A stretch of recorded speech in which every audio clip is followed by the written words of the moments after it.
meus compadres! Tudo no jeito, como é que vocês estão?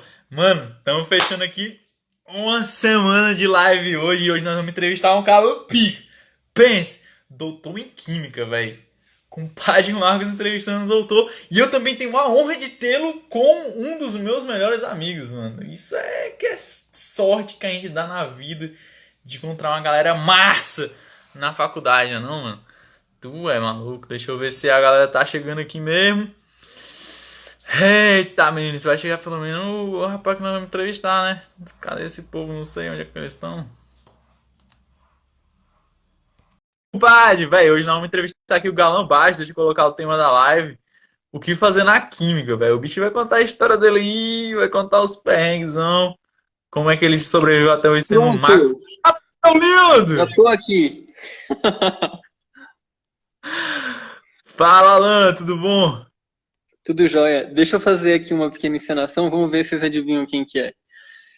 Boa Ei, noite a todos. Se vocês estiverem me vendo bem, me ouvindo bem, deixa aí nos comentários. ô animal, mano. Pô, eu assisti umas lives dele hoje mesmo, mano. Hoje mesmo. É mesmo. Se não for pra começar assim, nem começa. Não, é, exatamente. Eu acho que já fiz alguma live que foi começando desse jeito. Cara, e aí, o que nós vamos conversar hoje? Hoje é tu que vai ficar dando papo aí, moleque. Tu é Sim, doido. sim. Achei que ia Tô ser um de preocupado frente demais. com Gabi aqui. De frente com a Gabi. Tá certo. Pô, deixa eu explicar aí pra galera. Galera, eu convidei o Alan porque ele era o mais foda na química que eu conheço. Então, Alan, a live é sua. Chegou a Ana. Tudo bom, Ana? Alan, vamos lá, cara. Conta aí um pouquinho da tua história de vida, como que tu foi parido e como que tu cresceste, como é que tu foste parar nessa química aí, mano. Tipo, mó Não. aleatório. Tu Então nem. tá bom. Vamos lá. Tudo começou quando meu pai veio do sul, minha mãe veio do nordeste, eles se encontraram. Ele chamou ela pra sair, ela aceitou. Caramba! Tudo tem um começo, né? Aham. Mas é um pouco brincadeira, mas é isso. Eu já sou meio que uma mistura de pai sulista, mãe nordestina, e nasci aqui no Centro-Oeste. Desde sempre sou daqui da cidade de Lusiânia, que é uma cidade que fica no entorno de Brasília, dista 60 quilômetros. Lusiânia é uma cidade histórica, ela tem cerca de 280 anos de idade. Me perdoem aqui não saber a idade da minha cidade. E Brasília surgiu pegando o território de Lusiânia, por sinal. Então, de nada aí a todos os candangos e brasilienses que vocês pegaram nossa terra aqui para poder construir Pô, eu o sou território de brasileiro, vocês. mano. Nasci aqui em Brasília, pô. Fazer o Uhum, quê? não é? É. E eu sempre morei aqui nessa região desde pequeno. E eu cresci e morei em fazenda até meus 13 anos. Na verdade, não era bem uma fazenda, era uma vila onde tinham algumas residências assim, né? Tinham umas 40 residências lá. Era uma vila aqui da Goiás Verde Alimentos. Talvez algumas pessoas já tenham ouvido falar, tem vários produtos deles no mercado, Bonari, Goiás Verde Alimentos, então é possível que vocês tenham visto alguma coisa. A E a minha história infância secreta fica lá embaixo, mano. não é bom que a gente até se conhece um pouco mais agora, Marquinhos. Ó, montava em boi? E cara, em boi eu nunca montei, mas em cavalo, todo final de semana eu tava andando a cavalo, tinha muitas árvores frutíferas lá. Já me deparei com cobra várias vezes na vida, experiências ótimas. Que, Aranha, mano? nossa, cara, cansei de pegar caranguejeira, tarântula, Aham. sei lá, aquelas aranhas gigantescas, Ah, não. peludas, assim. Minha infância era hardcore, era massa. Aham. Cobra, capivara, nossa, muito, muito mesmo. E Brabo. eu estudei minha vida inteira no colégio lá da zona rural. Então, a minha formação de ensino médio até o oitava série, não era nem nono ano, pra você ter ideia aqui, né, já da minha idade. Era até a oitava série, foi todo nesse colégio de zona rural. Apesar de ser um Uhum. colégio bem simples, né? Os professores terem de dar muita atenção para mim e também para vários outros alunos que tinham maior dificuldade de aprendizado. Mas foi uma formação muito boa e eu tive grande estímulo dos meus pais em casa. E acho que esse foi um ponto bem bacana. E esse estímulo ele se deu com oportunidade de criatividade, sabe? Eles nunca me podaram a criatividade. Eu sempre Que massa. li muito gibi mesmo. Tinha Aham, oportunidade de ver alguns desenhos, né? Nunca tive TV por assinatura. aham. Até vou falar sobre isso depois. Tinha só acesso à TV aberta, mas aquilo lá tiveram coisas que foram marcantes na minha infância que vale a pena comentar aqui também, que ajudaram a desenvolver a criatividade e tudo mais. Eu era um demolidor de brinquedos. Tudo brinquedo que eu ganhava, brinquedo eletrônico, durava muito pouco tempo. Eu Tu abria, abre. mexia nos fiozinhos, enfim, e Que desmontava massa. eles, trabalhava com toda aquela parte do circuito elétrico. Algumas vezes conseguia montar de volta, outras vezes não conseguia. Então foi uma experiência muito bacana e tive uma infância muito boa. Ali tendo contato tanto com a natureza quanto com, com esse estímulo à criatividade. Então foi algo legal. Bom, aí com 13 anos eu acabei me mudando para Lusiânia. Estudei num colégio muito bom aqui, que me deu uma base ótima para que eu pudesse conseguir ingressar na UNB. Aí Pô, eu deu não sorte. precisei fazer cursinho, pois é, eu tive uma oportunidade muito boa, meus pais conseguiram me propiciar isso. Aham. E daí consegui entrar direto e depois que entrei na UNB fui só seguindo a vida. Mas tu nem sempre quis o UNB, não. Não. Ah, Eu, velho, na não, verdade, eu nem sempre. fala, eu tenho que falar com as garotas que estão entrando. Julie! Chegou! Quem é essa Imora, velho? Essa Imora aqui também, caramba, mandando um beijinho pra ti. Luciana, quem é que tá aí mais? Olá, É, meninas todas. a Boa noite a Ana, todos. Luísa. Sei, sejam todos bem-vindos. E o Caboclo aqui, né, velho? O Vitor tá aí também. Só os teus alunos Eletrônica. vão passar. Sim, mas aí, pô, tu não quis química logo de cara.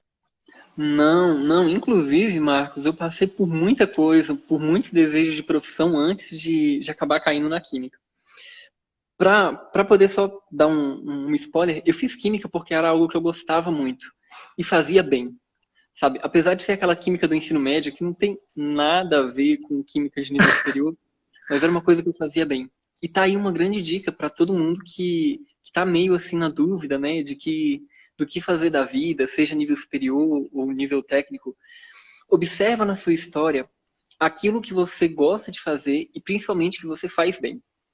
Se tem algo que você já tem um destaque, investe nisso, porque ali é uma ótima forma de você conseguir ser um profissional de destaque, de você conseguir Fela da mãe. crescer e ficar acima da média.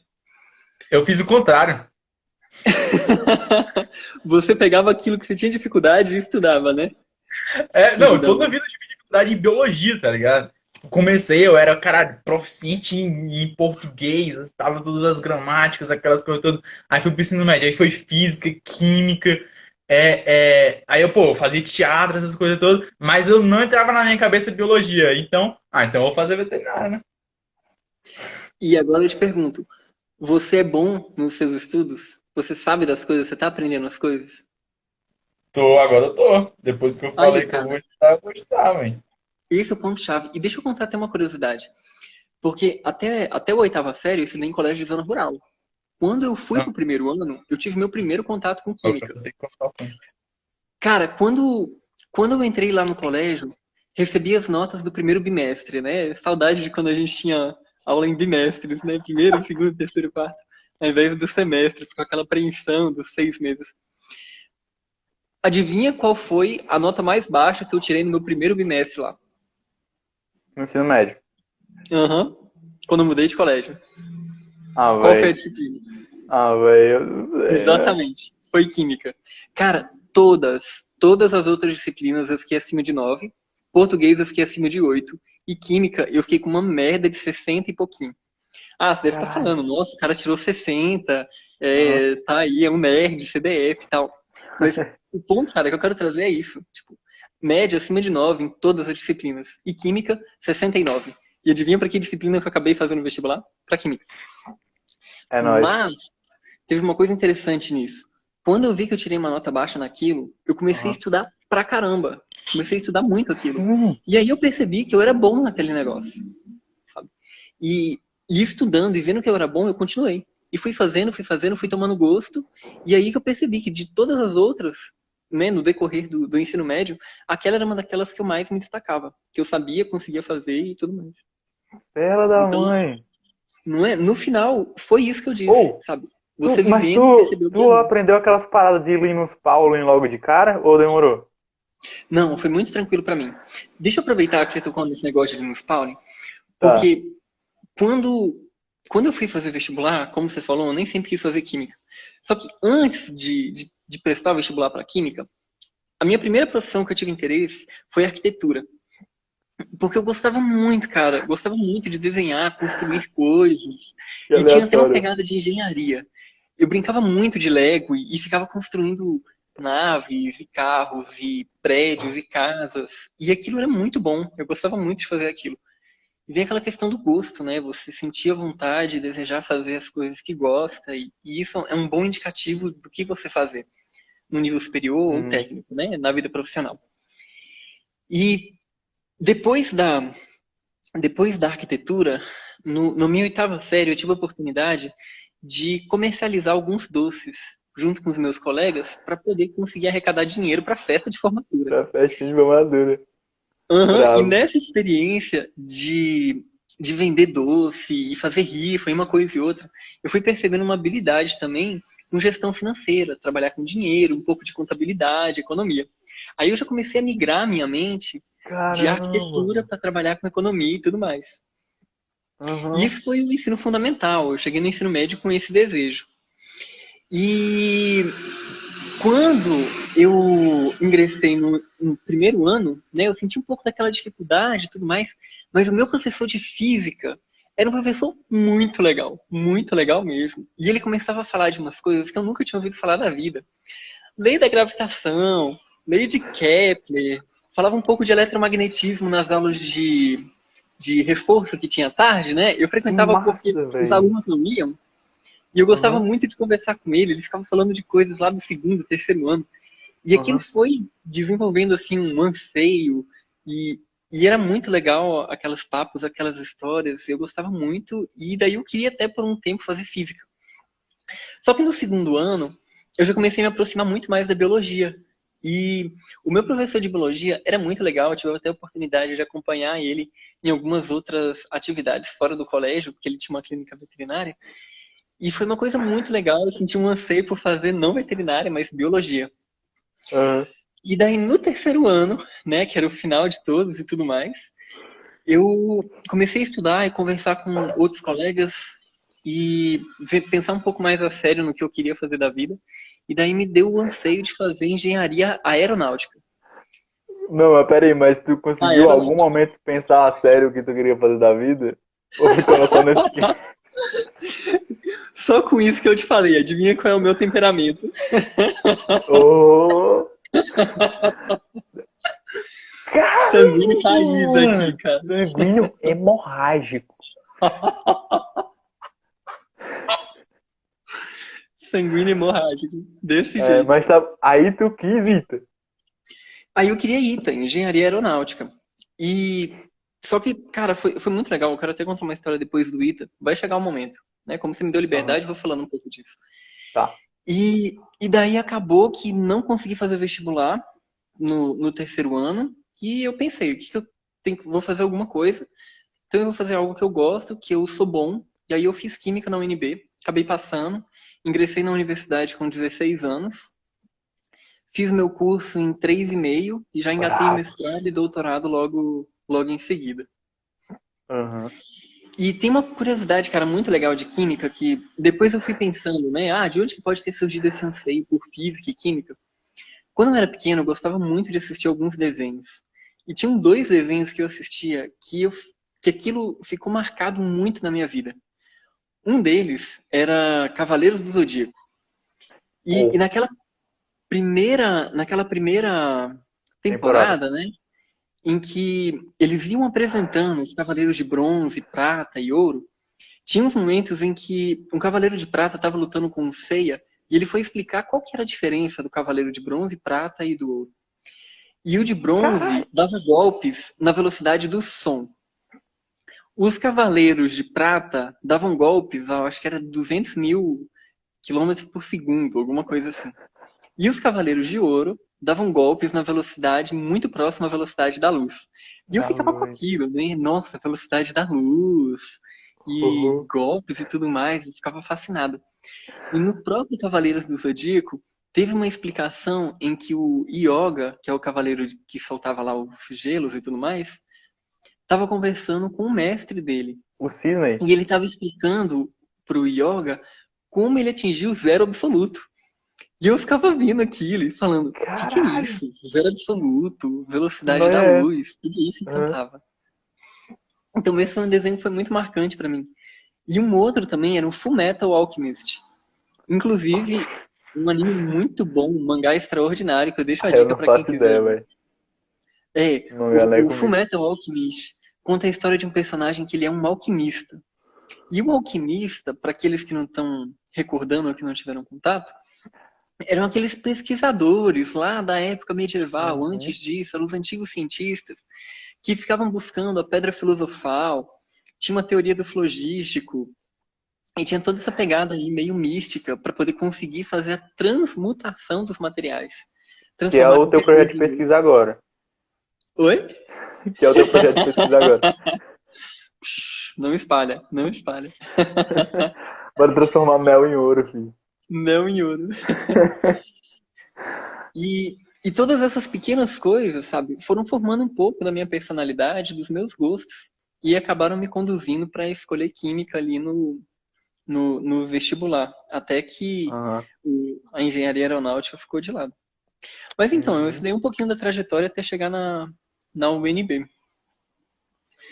E aí, o que você quer? O que mais dá para falar além disso, né? Deixa eu ver. Chegou na UNB. Ah, Não, sim, eu até tinha aí falado tu da. ainda era BV.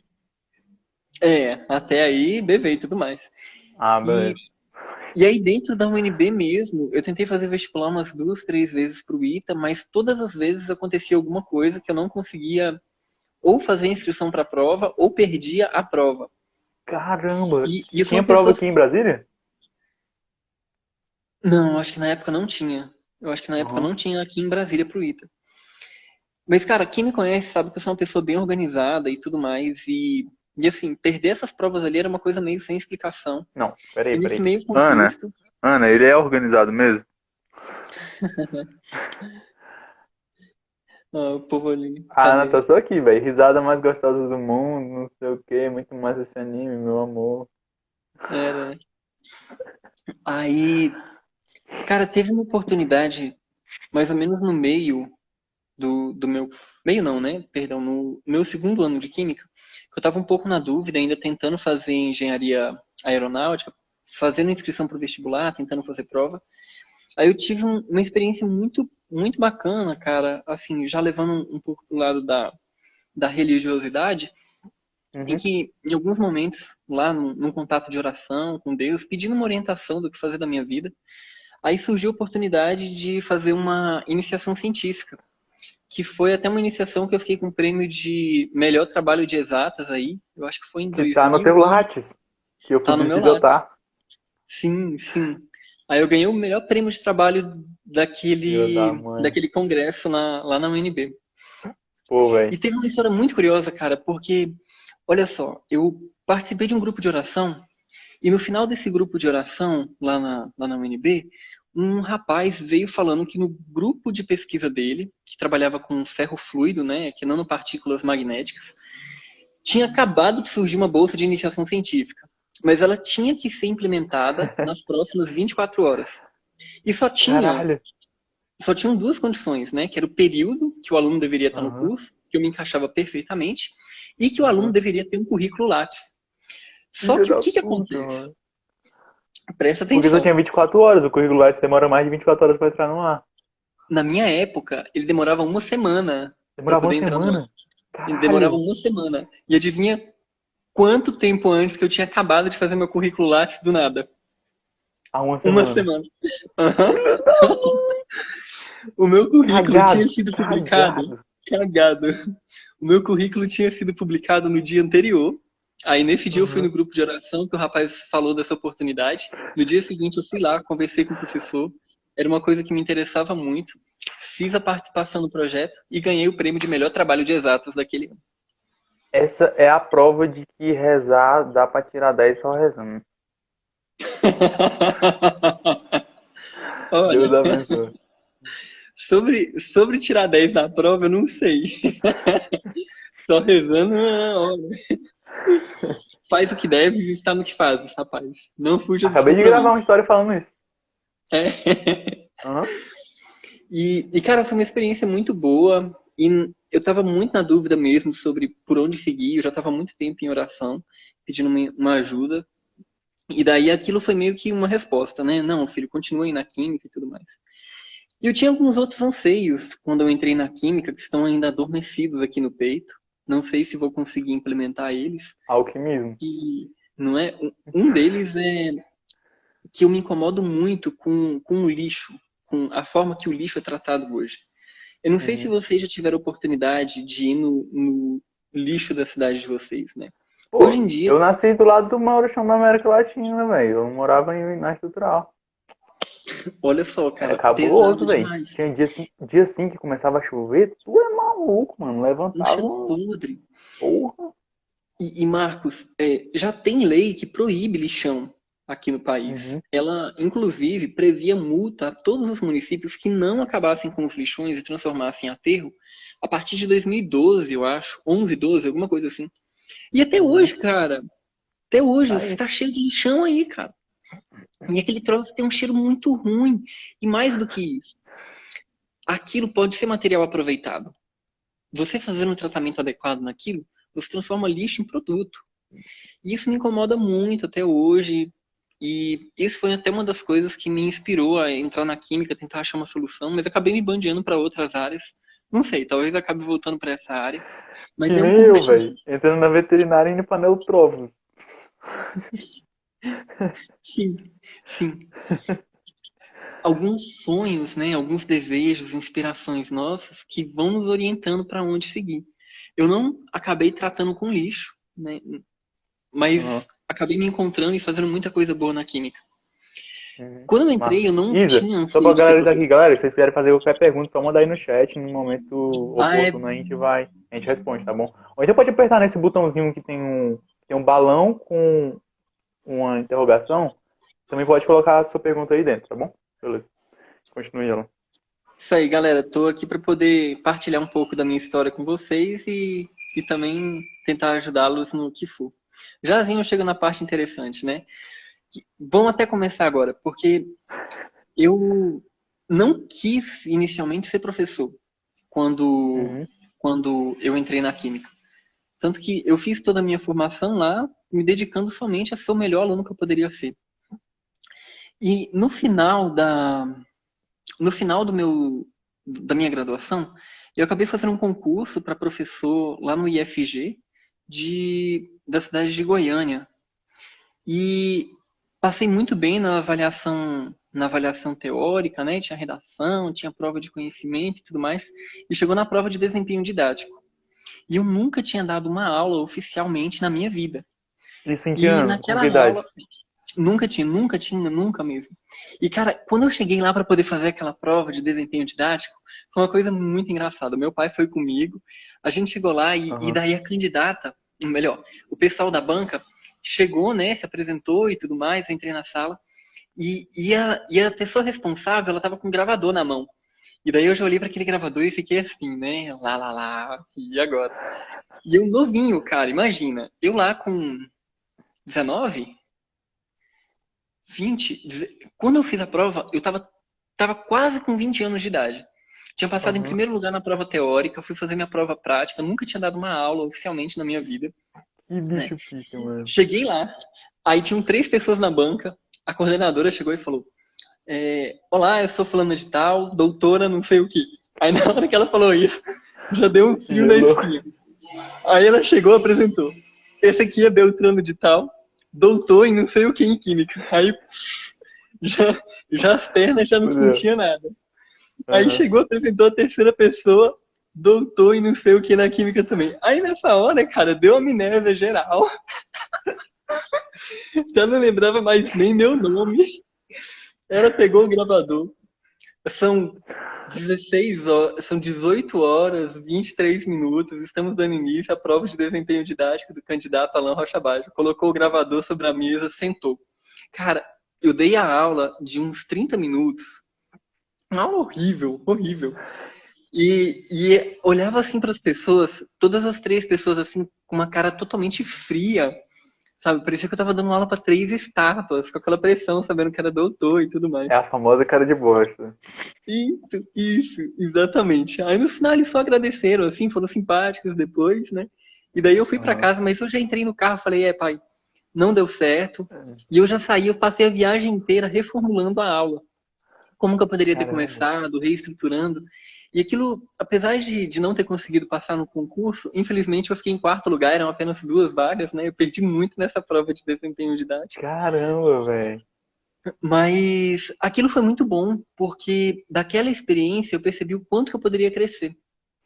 Uhum. E o tanto que eu melhorei daquilo, sabe, Marcos? Porque foi até bom para poder quebrar um pouco de orgulho, né? Porque, poxa, imagina, o cara não tinha nem 20 anos, prestou concurso, eu tinha ficado em primeiro lugar na prova teórica.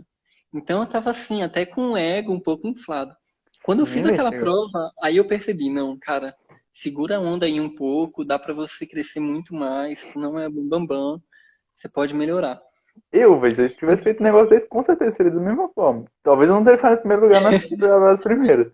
Mas, velho, Das que eu ia chegar lá primeiras. me achando, eu ia. Tu é maluco. Não, e Marcos, Nem a Ana sabia dessa história.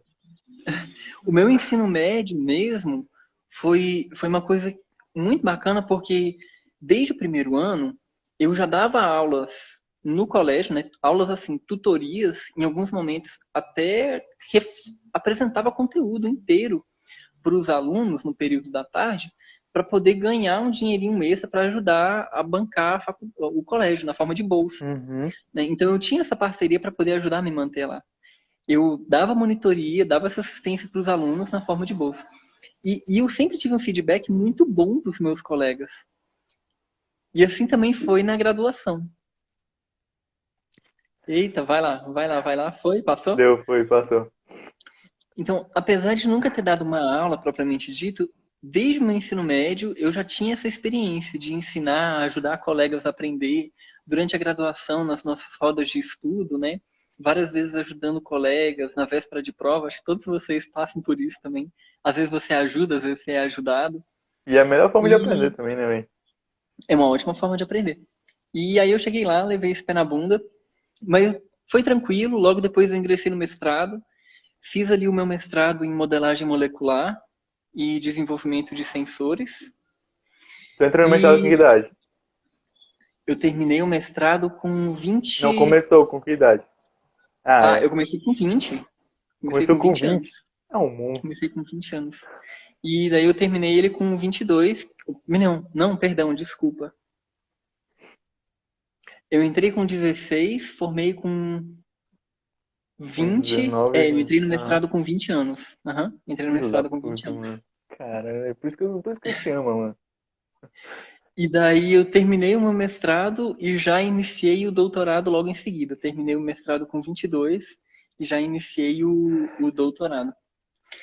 E daí, quando eu iniciei o Prodígio. doutorado, eu consegui passar no concurso para professor substituto na UNB e comecei a dar aula na UNB com 23. Acho que foi com 23 anos. Aí eu dei aula dos Foi! 23 aos 25. E aí eu já te Foi isso. conhecia. Eu já te E conhecia. não, 2018. não.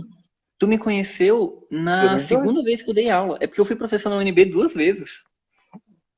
Eu fui professor substituto dos 23 aos 25 anos. Aí eu fiquei 2 anos fora, que é a condição do professor substituto. E Aham. daí com 27 eu fui professor de novo e fiquei de 27 até os 28,5. Que foi Ah, nesse então tu período já que daí tá eu te conheci. velho, né? Eu pensei que tu ainda era um novinho. Ah. Não, cara, eu tô velho já, tô com 28 anos. E daí foi isso. Tive esses 4. 3 anos, né, na verdade, de experiência dando aula na UNB. Também dei aula em Uhum. faculdade particular, aqui no entorno do Goiás. Foram experiências muito boas e foi legal. E no cursinho, já era do cursinho também. Ah, então, aí nesse meio tempo, né, enquanto eu fazia o doutorado, né, eu dava aula na UNB, dei aula em faculdade particular também, e também dei aula num cursinho aí de Brasília. Aí eu fiquei 1 ano e meio dando aula num cursinho preparatório para vestibular. Ambas experiências muito boas, tive muito a crescer em todas elas, tanto como ser humano. E uma coisa muito legal, cara, é que como professor, eu tive a oportunidade de ter contato um pouco próximo com alguns vários alunos, sabe? Eu ainda lembro hoje, na primeira vez que eu fui professor, um aluno no segundo semestre, sabe? Vindo pedindo pra conversar comigo no final da aula, porque o cara tava passando com um problema em casa, sabe? O cara tava com um problema na família, Uhum. tava quase, possivelmente, num quadro de depressão. E aquilo foi uma experiência muito boa, sabe? A pessoa vir te procurar porque ele sentiu confiança e dis- dispor a vida dele e pedir uma Sim, velho. orientação pra ti. E ali, Uhum. cara, sabe, muita coisa faz sentido na sua vida. Ali eu percebi que ser docente, seja nível superior, seja nível fundamental, médio, é uma coisa muito mais do que lecionar, muito mais do que você ajudar a pessoa a descobrir coisas, muito mais do que tentar transmitir um conhecimento, mas você está ali porque você acaba sendo até uma referência e, Sim. e uma porta de segurança para os seus alunos, né? Muitos com Uhum. dificuldade, virem abrir, se expor. E não foi só uma experiência, né? Tiveram algumas outras vezes em que aluno falando de depressão, eu tive alunos que vieram tentar comigo conversar, que já tentaram suicídio, e que ter ali um Uhum. contato, sentir abertura, né, ter um contato um pouco mais próximo com o professor, foi um alívio muito grande dentro da universidade. Sim, velho. Porque Pô, eu, e a gente sente muita falta disso mesmo, velho. Os professores são mó durão, parece que estão vendo, tipo, nem pisa no chão direito, né? Eles são quase semideuses, um negócio assim extraordinário. E, cara, posso dizer, mano, que eu também eu te vejo dessa maneira simples, de ser uma pessoa, um professor massa, uma pessoa simples. Tanto é que eu também já fui uma dessas pessoas que tive que me aproximar de você, pedir a sua palavra também. E, velho, muito obrigado também pelo que tu já fez na minha vida, tá ligado? eu pô, de nada. É um prazer muito grande e é muito gratificante, né? A experiência docente é uma experiência muito gratificante mesmo e é verdadeiramente uma vocação. A pessoa, quando se identifica com isso, ela sente um gosto que você pode fazer muita coisa à parte, mas ali você sente que tem algo especial, sabe? Uhum. Às vezes eu fico um tempo afastado, sem ter essa experiência docente, mas, cara, Quando toda eu vez volto, que toda vez que eu tenho contato, é uma coisa totalmente diferente. É sim, você se velho, real. encontrar e saber que ali você pode ser útil, que ali você consegue fazer a diferença na vida de uma pessoa. É o Com servir, certeza. né? Véi, e a tia Magna aqui? Foi professora da família todinha? Pai, mãe, Foi, a você, Magda é uma mulher irmão. incrível. Oi, Magda, Rapaz, que mano, legal, você está aqui acompanhando a gente. Foi a que professora de legal, velho. filosofia no Que ensino massa, médio. mano. Pô, meu Aham. professor de filosofia do ensino médio estava aqui também na terça-feira. O bicho acompanhou a live até o final, velho. Foi muito massa. Olha, que bacana. Muito Pô, feliz de Alan, ver aqui a que massa. Magna. Ela também foi professora do meu pai por um tempo. Meu pai fez faculdade por um período e a Aham. Magna foi professora dele. Uma mulher incrível. Alan, tem uma galera Sim, aqui, até a Isa também já comentou aí. Eu acho que a galera quer que a gente fale um pouquinho sobre o curso de Química mesmo e também sobre química. o IQ. Pô, tu poderia dar Beleza. uma pincelada geral, tipo, como que funciona mais ou menos o curso de Química, sei lá, um perfil mais ou menos cronológico das disciplinas na graduação e, pô, pode encerrar também falando, dando as tuas perspectivas sobre fazer ou não um mestrado, um doutorado hoje e as dificuldades no meio disso. Claro, beleza. Só para ter uma ideia, me perdi no horário. A gente tem quanto tempo de A live gente tem já? mais 25 minutos. Caramba, já falamos mais de meia hora aqui. Velho. Falo muito. Então, gente, o curso de Química, Aqui no Brasil nós temos quatro vertentes, né? Podemos assim dizer, da química. Nós temos química licenciatura, química bacharel, química tecnológica e engenharia química. Todas essas 4 áreas, elas estão meio que vinculadas com a química. Algumas trabalham com a química de forma mais teórica, outros pegam alguns Aham. trechos da química e misturam com outras áreas de conhecimento. Uhum. Em síntese, na química licenciatura, você vai ter formação para ser um docente bem voltado para a educação básica. E é claro que todo curso de formação em licenciatura também te dá bases para a docência em geral, né? Você trabalha interação, você trabalha estratégias de ensino, você estuda um bocado sobre psicologia, pedagogia e tem uma pegada dessas. Então, química licenciatura é aquela área da química no qual o profissional vai ser formado para poder trabalhar com docência, né? Então, o Aham. foco desse curso é a docência.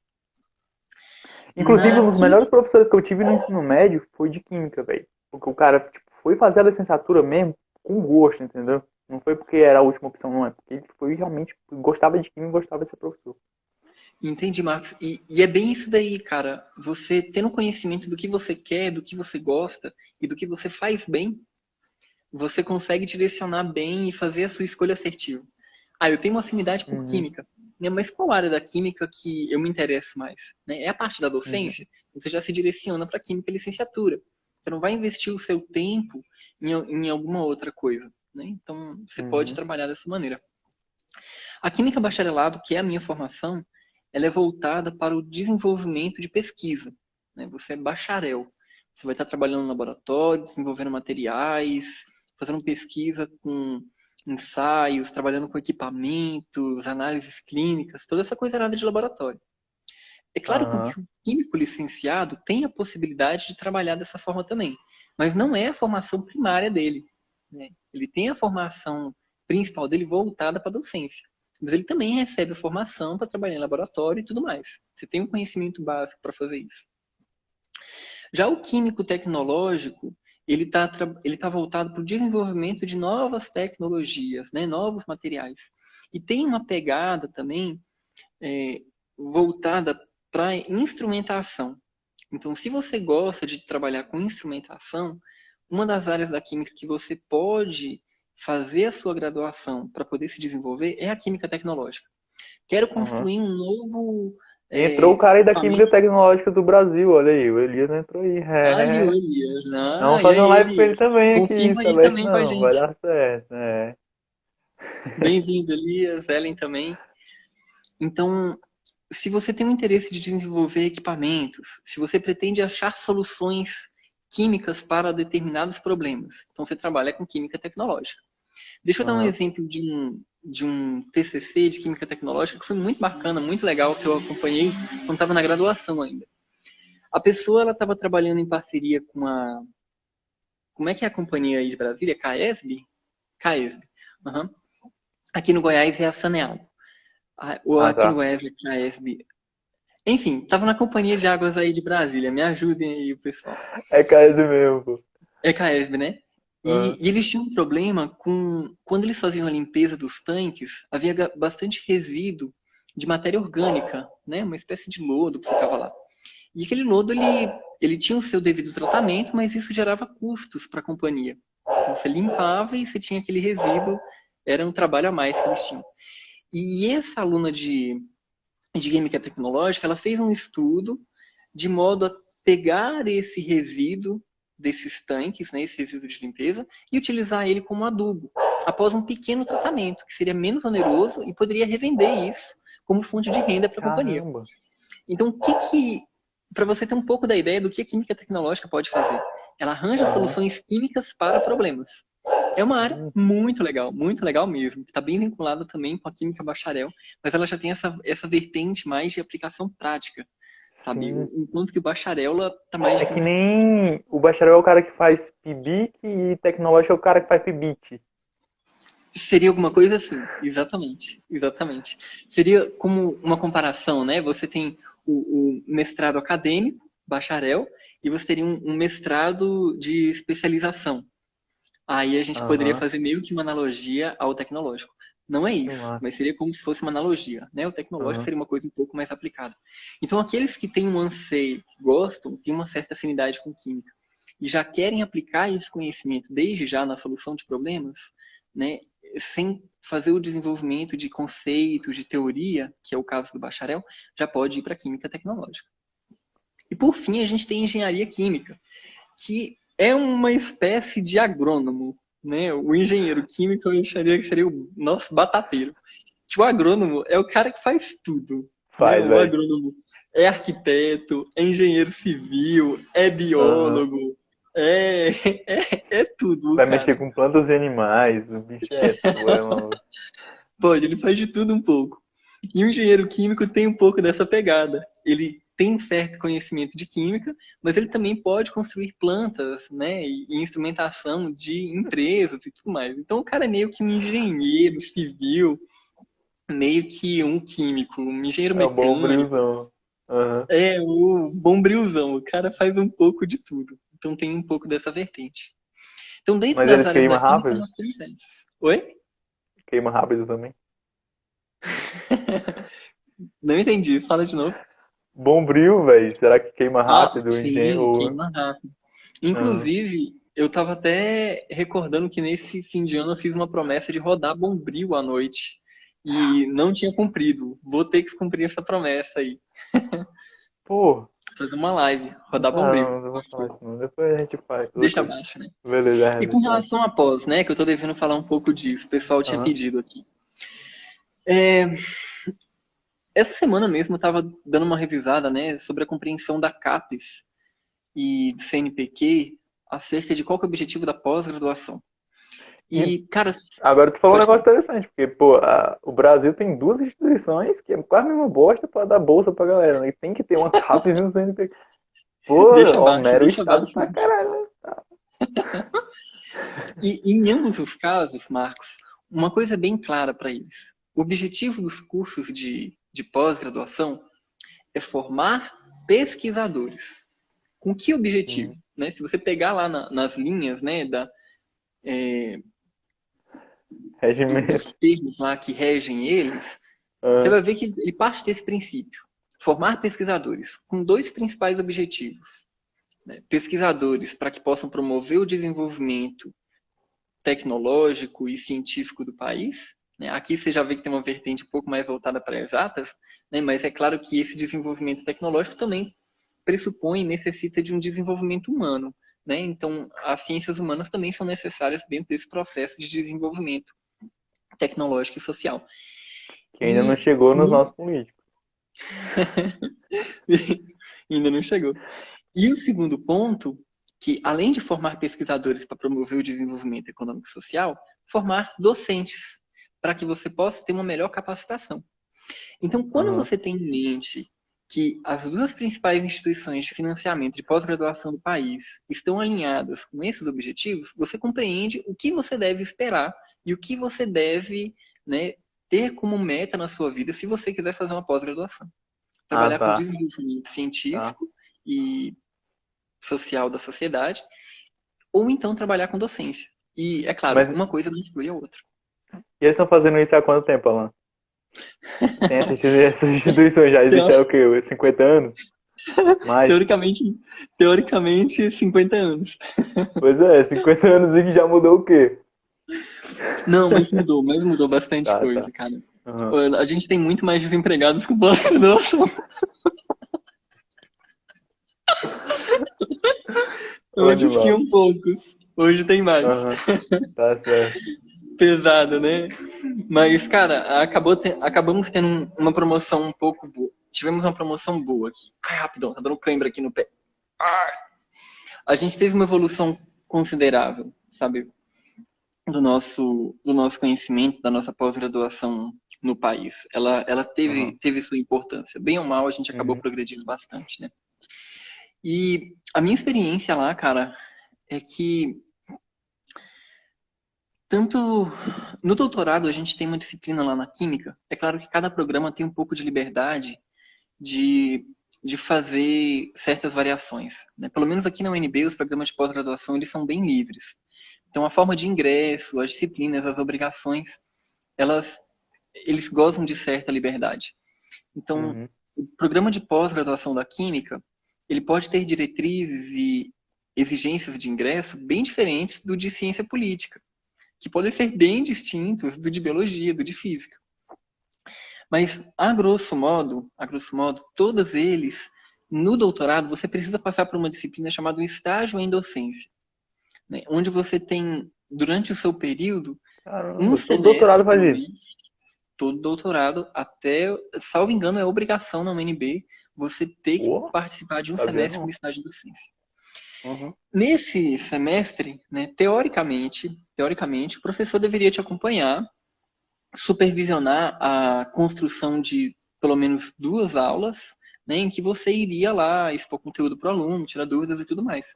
Tendo em vista esse objetivo, né, da CAPES, NPq, de que a Uhum. pós-graduação deve formar alunos. Aí, cara, pensa só. Se você faz mestrado e doutorado, são pelo menos 6 anos aí, né, no tempo regular. Dá para você fazer em Sim. menos, ou em mais até, né, mas são 6 anos. Você tem um semestre que você tem que dar 2 aulas. Cara. Aí a gente pode utilizar um pouco do senso crítico, né? Poxa, será que realmente os nossos programas estão construídos para realmente formar professores?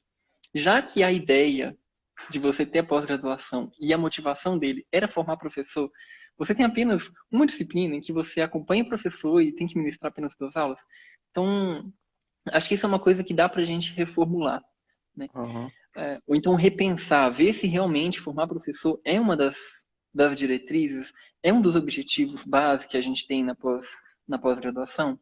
Se for, será que como está hoje consegue cumprir atingir esse objetivo? Né? Na minha percepção, então. E boa parte das outras disciplinas são disciplinas bem teóricas mesmo. Não muda muito da pós-graduação para a graduação, sabe? As disciplinas. Você chega lá, tem muito contato com o professor, ele expõe conteúdo e você tem que fazer muito trabalho. A meu ver, essa foi a principal diferença das disciplinas da pós para as da graduação. Na graduação, você tem uma carga teórica muito maior do que na pós, né? Pelo menos a maioria das minhas disciplinas na química foi assim. Só que na pós-graduação, a cada 15 dias, você tinha que entregar um mini TCC para cada disciplina que você cursava. Então era uma coisa muito trabalhosa. O professor Uhum. apresentava o novo conceito, a nova teoria, já metia um trabalho louco para você tinha que se virar de assimilar aquele conteúdo e É. já colocar em prática aquilo. Então é Fazer uma muito revisão isso. da literatura cabulosa, né, velho? Exatamente. E em várias vezes a gente tinha que fazer pesquisa, sabe? Uhum. Desenvolver aquele conteúdo, criando situações, idealizando situações e colocando em prática vários conceitos de estatística e tudo mais. Tem muita Sim. estatística na química, né? Então eu fiz vários trabalhos na minha pós-graduação em que tinha que fazer entrevista, formulários online, coletar dados, né? Coletar dados de laboratório para que pudesse estar colocando esse conhecimento em prática. Então, eu acho que esse foi um grande diferencial que eu percebi no curso de Química, né, na pós-graduação, com relação à graduação. Na pós, a gente tinha uma carga teórica um pouco mais tranquila, porém eu era muito mais obrigado a estar fazendo trabalhos mais extensos, a colocar aquilo em prática, que é um pouco já da essência da pesquisa. E eu acho que a pesquisa lá na Química na UNB tá muito boa, cara, porque Caramba. já, já que eu já expus um pouco a minha opinião sobre a deficiência que tem na questão da formação do docente, na Uhum. parte da formação da pesquisa, a gente é muito treinado a fazer isso, muito treinado mesmo. Seja na parte Legal. teórica, quanto na parte de bancada. Então, com relação a isso, eu acho que muitos de vocês podem até ter percebido, né, de alguns professores de vocês. Eu já ouvi muito relato de colegas meus de vários outros cursos falando, não, fulano de tal não deveria ser professor.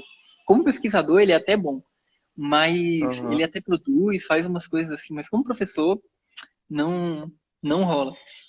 E eu acho que isso que eu falei aqui retrata um pouco da realidade não só da UNB, mas de várias outras instituições de ensino, né? Um pouco Uhum. de deixar de lado essa formação do docente e tudo mais. Pô, velho, real. Assim, pelo que eu tenho estudado, mas por filósofos teóricos da história da ciência, eu acho que a opinião geral deles é que, pô, um bom pesquisador, ele, pô, pra ser realmente bom, ele tem que ter a capacidade de ser um bom professor, né, velho? Tu não acha isso, não? Que as duas coisas Hum, deveriam estar mais atreladas dentro da pessoa, não dentro do sistema, mas na pessoa em si. Tipo, entender isso na melhor. pessoa, né?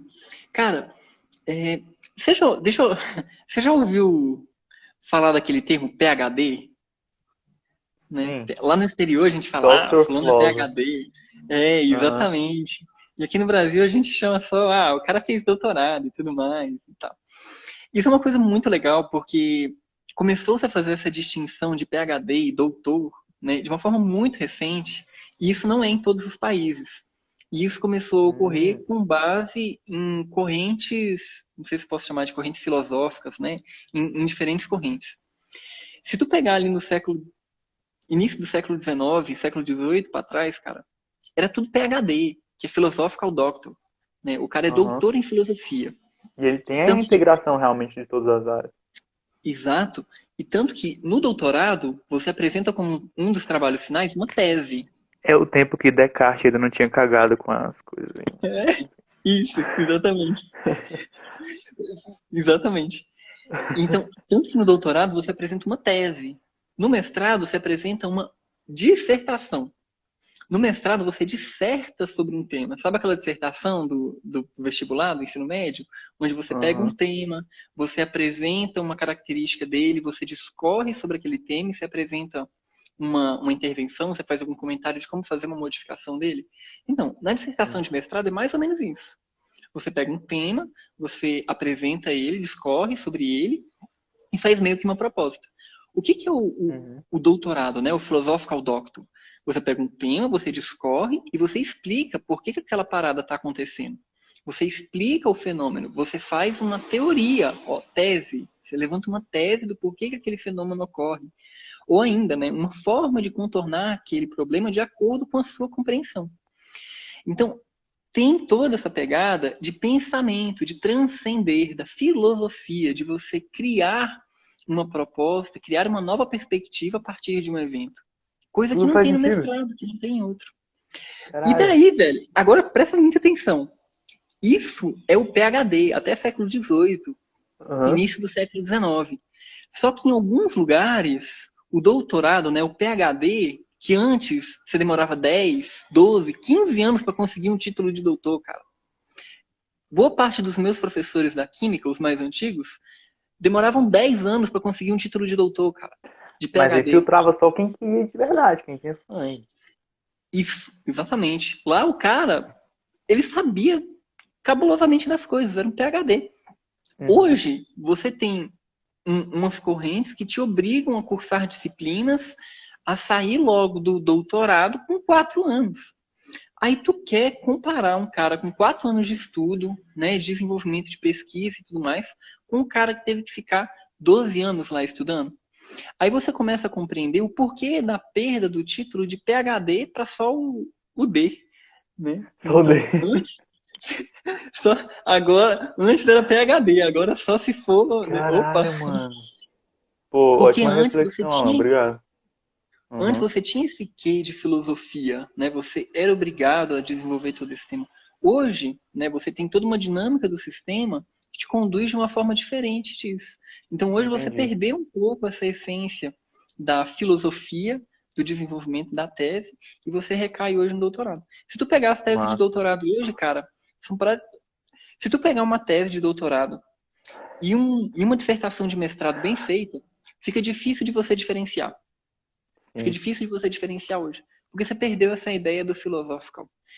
E Uhum. em vários lugares lá no exterior, tipo Inglaterra, Alemanha, é tudo PhD, não tem esse negócio de doctor. Inclusive, isso é uma coisa legal, cara, de se falar, que aqui no Brasil rola meio que uma rixa, né? Tem um pessoal que fala, Uhum. doutorado é quem tem, ou, doutor é quem fez doutorado, não é médico, não é advogado e tal, né? Lá no exterior você não tem esse problema, né? Lá no exterior o Aham. bicho é PhD, ou então ele é um Uhum. doctor, né? É. Tá Não, vendo? tipo, o Fábio Salgado mesmo. Pegou? O cara escreveu um artigo sobre quaterno, sei lá o caralho que foi que ele fez em matemática, ainda na graduação. E quando ele tipo, enviou outros artigos pra galera do exterior, todo mundo se referia a ele como doctor. O cara na graduação, mas ele já tinha provado que tinha um É. nível, entendeu? Uhum. Alan, A gente tá chegando no final da nossa live, e aí tu falou sobre mestrado, doutorado aí, agora vamos falar sobre a pergunta que chegou aqui pra gente, ó. O tema da tua tese. Mano, se tu puder falar rapidinho, 3 minutos, alguma coisa assim, porque a gente realmente já tá chegando no final. Claro, de uma forma bem breve, no meu doutorado eu trabalhei com um material chamado óxido de grafeno. O óxido de grafeno, ele é uma substância química, né? Ele tem uma estrutura química muito parecida com o grafeno. O grafeno ficou bem popular aí nos últimos anos, com vários desenvolvimentos, até no aspecto político, né? Vários comentários sobre ele. Uhum. E trabalhando com óxido de grafeno, que é um material parecido com grafeno, só que mais barato de ser obtido, eu trabalhei com processos de conversão de energia. O que é isso, conversão de energia? Quase tudo que a gente vive no nosso cotidiano é conversão de energia. As plantas pegam a energia do sol e transformam em energia química. Conversão de energia luminosa em energia química. O nosso corpo, ao ingerir um alimento, você transforma uma energia química em outra. Hoje se tem várias células solares. São dispositivos que captam a energia do sol e transformam em energia elétrica. Então, boa parte dos fenômenos que está aqui ao nosso redor é conversão de energia. Uma forma de energia se transformando em outra. Eu trabalhei... Por que a gente não faz bioluminescência, Alan? Bioluminescência, olha aí que lindo. Energia química se transformando em energia luminosa. Então, no meu doutorado, eu trabalhei com óxido de grafeno e avaliei como que esse material, como que essa estrutura química poderia ser utilizada em processos de conversão de energia. Então, eu levantei uma hipótese, eu levantei uma tese, olha aí, ó, pegou? Eu levantei uma tese de que este material poderia ser um bom material para trabalhar com conversão de energia, assim como o grafeno é. O grafeno é um ótimo condutor elétrico, né? Então, ele é um ótimo material para ser utilizado em dispositivos eletrônicos. Então, eu levantei a hipótese, levantei a tese de que o óxido de grafeno, que possui propriedades similares, também poderia ser utilizado em funções parecidas. Aí eu trabalhei com 3 principais dispositivos. Um de conversão de energia elétrica em energia luminosa, né, como uma lâmpada. Eu desenvolvi um OLED, que é um LEDzinho que emite luz. Também trabalhei com célula solar, construí uma célula solar que converte a energia do sol em energia elétrica. E por fim, eu trabalhei num dispositivo de conversão de terapia fotodinâmica. E a terapia fotodinâmica também trabalhei. É uma forma de terapia... A gente tá mexendo nisso em neutrófilos, velho. Modelar neutrófilos com fotodinâmica. Exatamente. É uma terapia utilizada no tratamento de câncer. Então, eu avaliei o óxido de grafeno nessas 3 propriedades. No tratamento de câncer, na conversão de energia elétrica em luminosa, né, produzindo LEDs como lâmpadas e tudo mais, e na conversão de energia solar em energia elétrica. Então eu levantei essa hipótese, fiz meus estudos e tudo mais, chegamos lá às conclusões. Então foi isso dali, Magna. Eu trabalhei com isso. Saiu cagado, né, velho, desse... Cara, foi muito bom. Fui para São Paulo, trabalhei com uma câmara lá. Minha mãe chegou. Que custa, olha. E aí, dona Fátima, tudo bom? Foi uma experiência muito boa. Fui para São Paulo no doutorado e trabalhei com um equipamento lá que custa mais de 2 milhões de reais, cara. Nunca teria oportunidade de fazer isso na minha vida sem esses projetos, sabe? E estímulos. Então, tem muita coisa boa também, Marquinhos, da CAPES e CNPq. Só pra galera ficar sabendo aí, pra ficar registrado também. Eu consegui chamar a atenção do Dr. Alan Baggio falando palavras bonitinhas assim, de aparelhos que custam muito caro, não foi, Alan?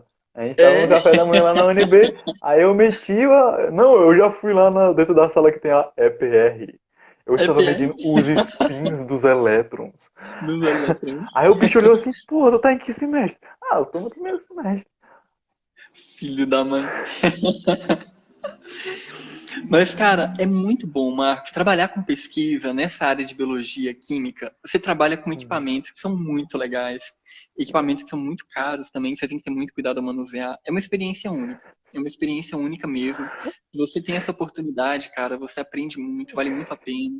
Dê glória a Deus. Mas eu fui mexer num fiozinho da cromatografia de líquida. Tu é doido. Eu olhei, parece que eu olhando pro negócio já tava quebrando, tá ligado? Foi tipo isso. Não. Momento daquele memezinho, né? Oh no, no. Pois é. Pô, cara, estamos chegando no final da nossa live. Alan, tu tem alguma consideração final aí pra dar pra galera? Alguma dica pra quem quer, sei lá, se enrumar nessas paradas de químico ou pra não se enrumar, sei lá. Fala aí, dá uma consideração final pra nós. Claro, sem dúvida. Se você está aí almejando entrar no nível superior, se você já está no nível superior, é sempre o momento de você refletir qual é o caminho que você quer seguir para sua vida. Como você quer servir a outras pessoas. Esse é um dos grandes sentidos da nossa vida. Como que você vai servir ao próximo? Eu, momentaneamente, escolhi servir através da química sendo docente. No futuro, talvez desenvolvendo novos materiais, ajudando a acabar com o lixo do mundo. Então, a pergunta que você tem que responder para seguir na sua vida profissional: como você quer servir ao próximo? Então, é isso aí, meu recado. Reflita sobre isso, para você ser um profissional de excelência e ajudar os outros. Massa, cara, eu tô inferindo aqui que tá ocorrendo uma piada interna entre você e o Thiago que tá aí no chat. E eu não tô Ele nem mandou vendo, a só ignorando. exímia pergunta de por que o segundo andar do IQ é tão concorrido. Para responder essa pergunta, você tem que comer e repetir a feijoada da Rio 2 vezes. Aí depois que você comer aquela feijoada Ah, com batata agora doce, aí entendi. você vai entender Tá, entendi. porque o segundo E o andar é suco, né? E o concorrido. suco. E o suco, aquele prédio novo, banheiro limpinho, opa. Cara, mas galera, quem for pra UNB, velho, mano, a UNB, tipo, das universidades que eu já participei, é uma das melhorzinhas. Porque, mano, eu já fui pra Universidade Federal do Ceará, pra Estadual do Ceará, pra duas Estadual do Ceará, enfim, alguns institutos federais no Brasil, já fui pra URGS, pra PUC no Rio Grande do Sul. Galera, a UNB ainda é a mais arrumadinha, e dentro da UNB, o IQ é o melhor prédio que tem pra gente dar aquela cagada. É. Alan, cara, foi um imenso prazer falar contigo. Muito obrigado por ter se disponibilizado a vir aqui falar com a gente. Galera, sigam o Alan, ele é véi, incrível. E eu tenho certeza que, pô, qualquer coisa que a gente estiver precisando conversar também, sei lá, sendo mais pessoal, o chat dele também tá disponível. Cara, boníssimo, magnificíssimo e lindíssimo. Deixa pra Ana falar sobre isso aí, mas enfim. Alan, muito obrigado, mano. Eu que agradeço, Marcos. Foi um prazer, filho da mãe, estar com você e com essa galera que estava acompanhando a gente. Qualquer coisa é só chamar lá no Messenger e estou à disposição de todos vocês para até voltar aqui e para tirar qualquer dúvida. Beleza, maravilha. Cara, tu consegue sair aí? Eu não consegui te tirar aqui, não. Consigo sim. Eita, bora Beleza. lá. Partiu. Valeu. Obrigado, gente. Boa noite, bom Valeu. final de semana. Até a Tudão. próxima. Tchau, tchau.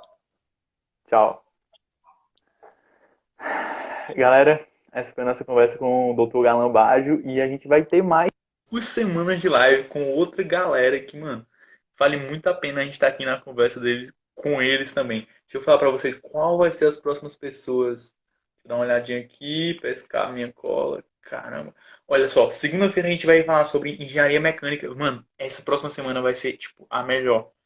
Engenharia mecânica, depois vai ter o meu melhor amigo, meu melhor amigo, que também se chama Alan, lá do Ceará. Ele faz medicina, ele vai contar tudo que ele fez pra entrar em medicina. E depois dele, na, na quarta-feira, a gente vai ter o cara que passou em primeiro lugar no ITA do Brasil. O ITA que o Alan Baggio aí, tipo, até já tentou, já até almejou e tal. Mas na quarta-feira a gente já vai estar conversando com o cara que tirou o primeiro lugar no ITA do Brasil. Ele vai estar aqui com a gente. Então, continue acompanhando aí as nossas semanas de lives. Convidem a galera que tipo, fez o Enem, que vai entrar com numa universidade com a nota no SISU nesse momento. E eu agradeço imensamente a presença de todos vocês que ficaram aqui até o momento. Tainá, mamãe, Julie, Thiago e o Galão Baggio, esse lindo. Vou encerrar a live. Maravilha? Com o compadre Marcos, você.